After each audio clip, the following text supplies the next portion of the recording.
રાજકોટમાં કારમાંથી દારૂ મળવા અંગે ધરપકડ કરવામાં આવી છે। કરણ નામના ટ્રાફિક બ્રિગેડ જવાનની ધરપકડ કરાઈ છે। પોલીસ પૂછપરછમાં કેસમાં મોટા ખુલાસા થયા છે। ઘટનામાં ટ્રાફિક બ્રિગેડ જવાન કસૂરવાર હોવાનું ખુલ્યું છે। દારૂનો જથ્થો તે દીવથી લાવ્યો હોવાનું પણ ખુલ્યું છે। પ્રદ્યુમનનગર પોલીસ મથકે આ અંગે ફરિયાદ નોંધાઈ છે।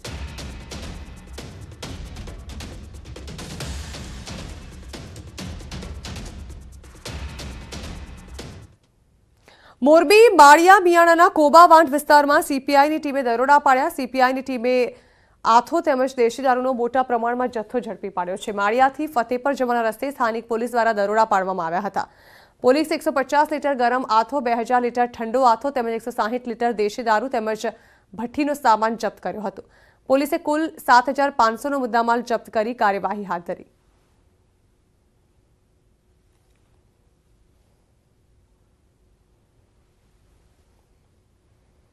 ગુજરાતના 14,000થી વધુ ગ્રામ પંચાયતોના સરપંચોએ દર મહિને 25,000ના પગારની માંગ કરી છે। સરપંચોએ સરકાર સમક્ષ આ માંગ કરી છે। સાથે જ તેમને લોકપ્રતિનિધિ અધિનિયમ હેઠળ સમાવેશ કરવા, ટોલ ટેક્સમાંથી મુક્તિ, ભરતીના અધિકારો, 10 લાખની ગ્રાન્ટની માંગ, સરપંચોને સુપરસીડ કરવાનો અધિકાર ગ્રામ સભાને સોંપવાની માંગ કરી છે।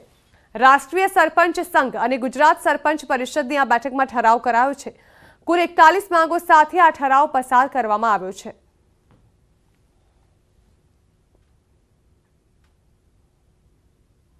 અહીં રજૂઆત કરવા આવતા હોય એના માટે ટોલ ટેક્સ કે અમે માફી માગીએ છીએ કે ટોલ ટેક્સમાં અમે ફી આપો કે જેથી કરી સરપંચો આવી શકે ને એટલો ખર્ચો ઓછો પડે। બીજું પંચાયતની અંદર જે પંચાયત લાઇટ બિલ, પંચાયત ગામનું બિલ, પંચાયત ઓફિસનું બિલ છતાં જે પંચાયતના તમામ ખર્ચાઓ એ જો સરકાર જો આપે તો પંચાયત, કારણ કે ઘણી પંચાયતો નાની છે એની અંદર કોઈ જાતની આવક જ નથી। કુલ મુદ્દાવાળ 42 મુદ્દા છે। 42 મુદ્દામાંથી 35 મુદ્દાઓ સોલ્વ થઈ જશે એવું અમે પંચાયત મંત્રીશ્રી એમને આશ્વાસન આપ્યું છે। રાજકોટના અનીડા વાછડા ગામના ખેડૂતોએ પવનચક્કી અંગે વિરોધ નોંધાવ્યો। મોટી સંખ્યામાં ખેડૂતો એકઠા થઈ રાજકોટ કલેક્ટર કચેરી સુધી પહોંચ્યા હતા અને ઉગ્ર વિરોધ પ્રદર્શન કર્યું હતું।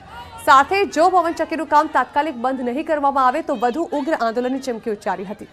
ખેડૂતોનો આરોપ છે કે પવનચક્કી નાખતી વખતે કોઈપણ પ્રકારની મંજૂરી નથી લેવાઈ।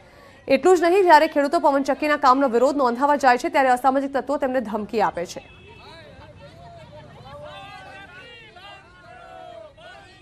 અમારો વિરોધ મુખ્ય એ છે કે અમારા ગામમાં ગૌચરની જમીન છે નહીં। પશુઓની સંખ્યા મુજબ ગૌચર જાજી જગ્યામાં ઘટે છે, એટલે અમારા પશુઓને ચરાવવાનો એક તો પ્રોબ્લેમ છે। બીજા નંબરમાં એનો ઘોંઘાટ એટલો જ વધુ થાય છે કે આજુબાજુના ખેતીના કામ કરવામાં એટલે તકલીફ પડે છે। અમારા ગામમાં રાતે સુવામાં તકલીફ પડે છે અને આજુબાજુમાં વિસ્તારમાં એટલો ઘોંઘાટ આવે છે કે અહીંયા રહેવું તથા કામ કરવું મુશ્કેલ છે। ખેડૂતોને તો સાહેબ એટલા બધા અમને નુકસાનકારક છે આ પવનચક્કી, એનો કોઈ અમે વર્ણવી શકીએ એમ જ નથી। અમે કંપનીની પવનચક્કી, સુચલોન કંપનીની પવનચક્કીઓ છે, નથી ગ્રામ પંચાયતને કોઈ પણ જાતની વિશ્વાસમાં લીધી અને એ લોકો એની રીતથી અમે એની પાસે કાગળિયા માગવા જાય છીએ તો કોઈ પણ કંપનીના અધિકારી આવતા નથી અને લુખ્ખા તત્વો આવીને અમને ધમકાવીને કાઢી મૂકે છે।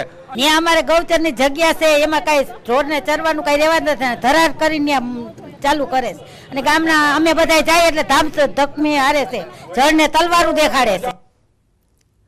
દ્વારકાના કલ્યાણપુર તાલુકાના મહાદેવિયા ગામે 32 જેટલા ભૂંડ કૂવામાં ખાબક્યાની ઘટના બની। ફોરેસ્ટ વિભાગ દ્વારા 32 ભૂંડને જીવના જોખમે બહાર કાઢવામાં આવ્યા। જંગલી ભૂંડને કૂવામાંથી બહાર કાઢી જંગલમાં છૂટા મૂકવામાં આવ્યા। મહાદેવિયા ગામની સીમમાં કૂવામાં 32 સુવરો પડ્યા બાદ ફોરેસ્ટ વિભાગે રેસ્ક્યુ હાથ ધરી સુવરોને બહાર કાઢ્યા।